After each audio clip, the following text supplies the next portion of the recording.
मैं बीएन सिंह।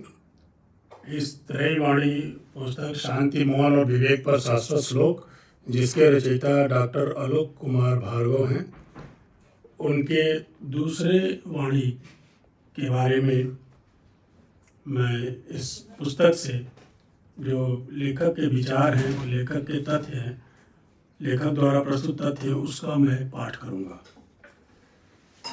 त्रयवाणी की दूसरी वाणी के बारे में इन्होंने अध्याय 13 में लिखा है कि त्रयवाणी का यह द्वितीय भाग वाणी की नैतिक मूल रचना को उद्घाटन करता है। एक ऐसी संरचना जो केवल शब्दों के स्तर पर नहीं, बल्कि आत्म संयम, गहन विचार और मौन साधना के स्तर पर आकार लेती है।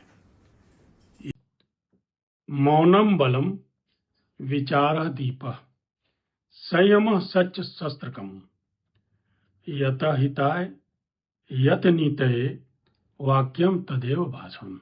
कहने का मतलब है, इन्होंने उसी का काव्यात्मक अर्थ लिखा है कि मौन जहां बल विचार दीप है, संयम सच्चा शस्त्र, जो वाणी दे हित और नीत, वही हो भाषण श्रेष्ठ।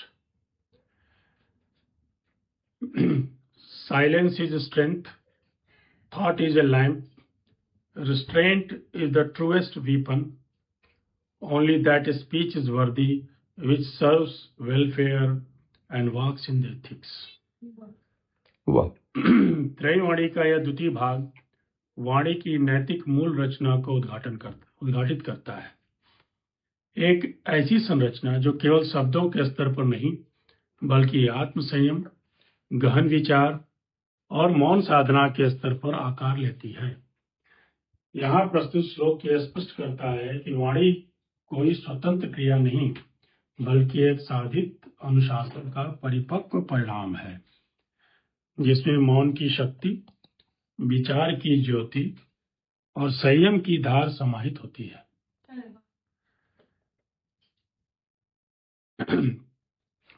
इस ब्रह्मांड में ब्लैक होल के बारे में सब लोग जानते हैं।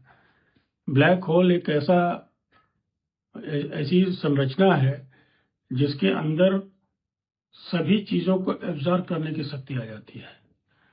तो मौन की शक्ति भी कुछ उसी तरह से है।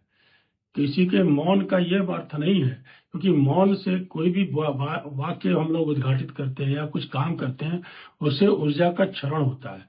लेकिन अगर आप मौन हैं तो आप अपने अंदर ही अपनी आंतरिक ऊर्जा को संरक्षित कर रहे होते हैं। तो मौन की शक्ति जो कि विशाल है, विचार की ज्योति, और उस मौन के दौरान जो आप अनुनन मनन और जो विचार का स्पंदन करते हैं, और साथ ही साथ संयम की धार समाहित होती है। जब ये सब मिल जाते हैं तब एक परिपक्व परिणाम उद्घाटित होता है।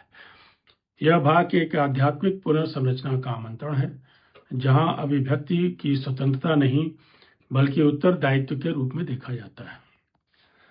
तो ये जो चीज है, इस संसार के अंदर में किसी को रिस्पॉन्सिबल, उत्तरदायी बनाने के लिए ये सारी चीजें उनकी जो है बेसिक ट्रेड्स हैं, ये चीजें होनी चाहिए उस व्यक्ति में, तभी वो महान और उत्तरदायी बन सकता है, समाज के प्रति सचेत और समाज को कुछ दे सकता है।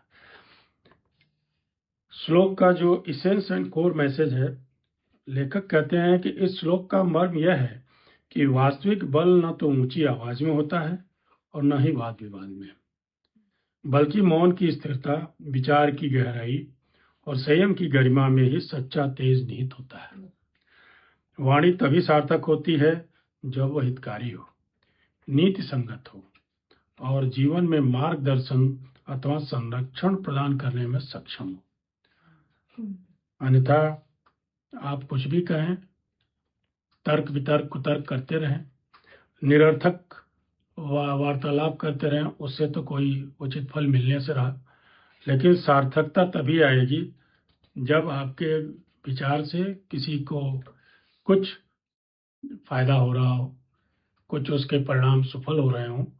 तो ऐसी वाणी बोलिए, मन का आपा खोए, औरों को शीतल करे औरों को शीतल करे आप हम शीतल हुए। मौन ही श्रेयस्कर होता है, क्योंकि वही वह भूमि है जहाँ विचार वाणी से पहले जन्म लेता है। बड़ी ऊंची बात कही गई है कि मौन ही श्रेयस्कर होता है, क्योंकि वही वह भूमि है जहाँ विचार वाणी से पहले जन्म लेता है वाह। और विवेक शब्दों से अधिक मुखर उठता है।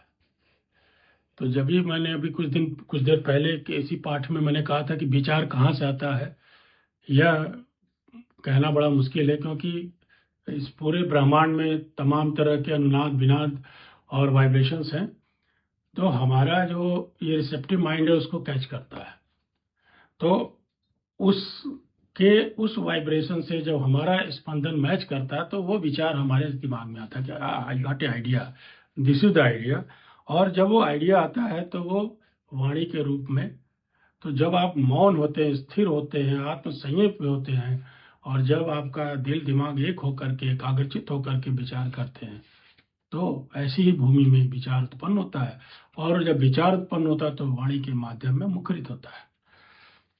बहुत अच्छा लिखा है।